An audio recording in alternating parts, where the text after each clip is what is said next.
Are all three main parties, main Westminster parties, Nick, going to take the position that the European elections don't really tell you anything about the future course of British politics? Oh, they'll be tempted to, won't they? They'll be tempted to remind us that the Greens did very well in 1989, all that time ago, when Margaret Thatcher was Prime Minister, that Nick Griffin did very well in the BNP in the last set, that UKIP did very well in the past under another leader, Robert Kilroy-Silk. So yes, they'll try. The thing that everyone will look for, though, is whether this is like those previous European elections.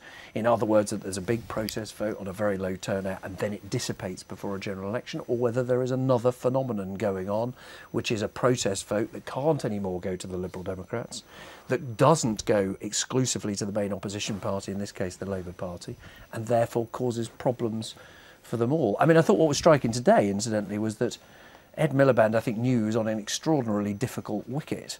The polls have shown Labour behind, or a couple of polls have shown Labour behind the Tories, and the employment figures are very good. And in a sense, what he wanted to avoid before election day is David Cameron pointing that out, and in particular saying he was scared to talk about the economy. So I think he'd live with your verdict, which is boring, move along here, because boring, move along here is a damn sight better than Manning crisis as polls turn in the wrong direction. You can raise some quite serious concerns about the nature of this recovery and about its long-term sustainability.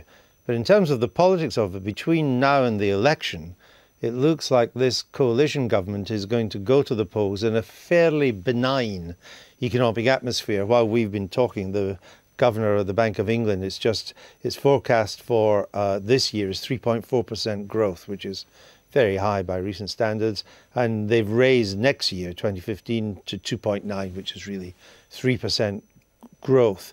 And I guess almost no one on the left or the right really saw that that would be the kind of background to the run-up to the election? Well, we hoped for growth a lot earlier, and when we left government, growth was rising and unemployment was falling, and so was inflation. And all of those things changed around in 2010. Now, obviously, we've had 3 wasted years where we haven't had growth in the economy, so growth is good. But the question is, growth for whom?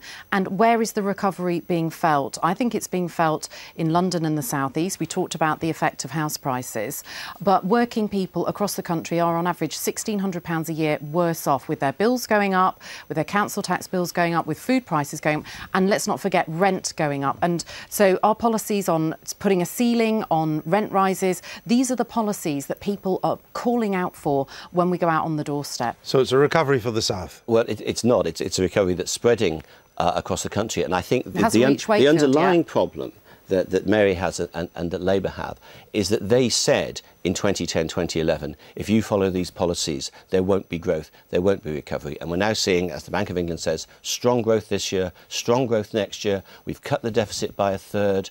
We've got unemployment coming down. We've got employment at the highest levels we've seen for a long time. There is clearly a palpable recovery going on across the economy, helping young people, not least. I think the youth unemployment figures coming down is seriously important for the long-term future of this country. And the long-term economic plan is clearly working. And you say nobody predicted that this would be the background to the election. Well, George Osborne predicted it. He said we will need to go through the pain of austerity. Well, he did not predict. Obviously, he predicted things would get better. He did not predict 3.4% growth, which is what the bank's predicting, because he has to depend on the OBR's figures for growth, and they are probably consistently wrong. Well, he never predicted. But he doesn't. I mean, the OBR isn't the Treasury either. I mean, George Osborne has very sensibly set, not just interest rates. Let's be honest. You know as well as I do that when you speak to senior Conservatives, they are quite surprised that the economy is growing by almost 3.5%. Well, whether it's 3.5% or 3%, we're not surprised that the economy is now growing, because that was the purpose of the plan. Sure. I understand that. I'm talking about the volume of the growth, which I think has surprised all of the Westminster establishment on the left and the right.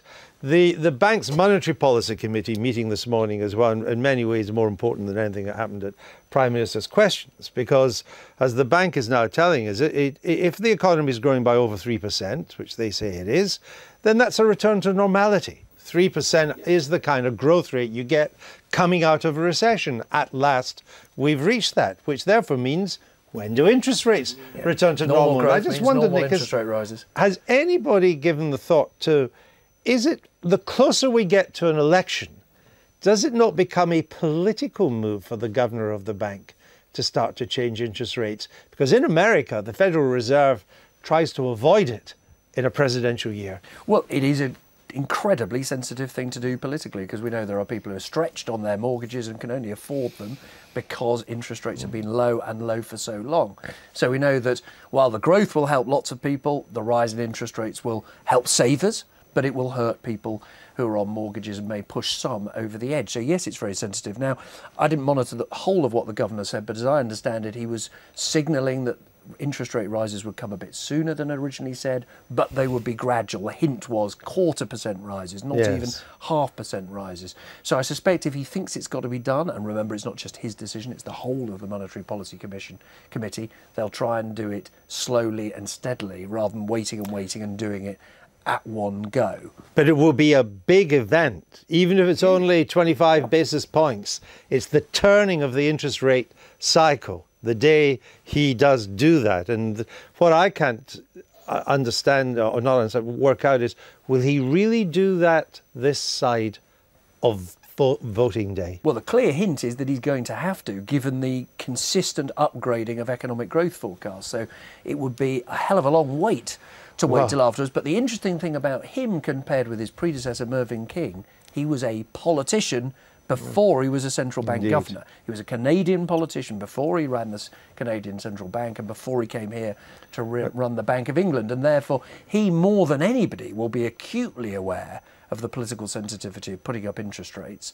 But if the Bank of England conclude it's got to be done, I suspect it will be. You see, I suspect that he's going to hold off, not just for political reasons, but all the external pressures coming in on Britain just now are highly deflationary. The strength of sterling now hitting almost 170 against the pound.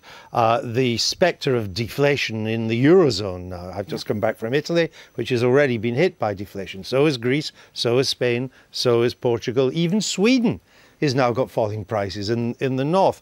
And the third thing is this massive overcapacity in China, which will likely be dumped on Europe, where all these goods will come in incredibly cheaply. So my sense, you get your reaction, is that all these deflationary pressures will allow him not to raise interest rates for a while. I think you're right, and I think also he won't want to do anything that is going to choke off the recovery and put that at risk. And become political as well. Huh? Absolutely. What we don't want to see is people defaulting on their mortgages. And Damian talks about a recovery, but when we have 500,000 people on 0 hours contracts, 1 million part-time workers who'd like to work longer hours and shift to full-time work, but can't do that either because their employers aren't offering it for them or they can't get the childcare that they need. It isn't a recovery that is fully spread across all sectors and all parts of the UK economy.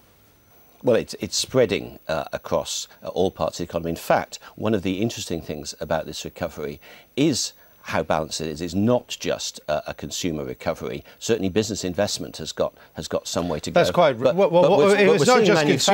it's not just consumer and business has got some way to go, what else is it? Well, it's exports as well. We had the last set of trade figures were much better than people expected. It was from a very small base. Overall, exports throughout the coalition's life have been a drag on growth. Exports have been a negative. But they're coming in the right direction now. Really? And in particular, you see manufacturing doing much better than people thought. Also so it is a low base. It is a more balanced. Well, yeah, the base at the recession was extremely low. It's now recovered under this government. The dog that didn't bark at Prime Minister's questions was the new employment figures, and particularly what they tell you about immigration, one of the big issues leading up to these elections. The Prime Minister kind of squeezed in a mention of it because nobody asked him at the beginning. On the one hand, you can look at the figures that show a big increase in the number of people coming from the EU as a success story. Jobs are being created, and at the same time, there's a record number of British people in jobs. On the other hand, if you're Nigel Farage,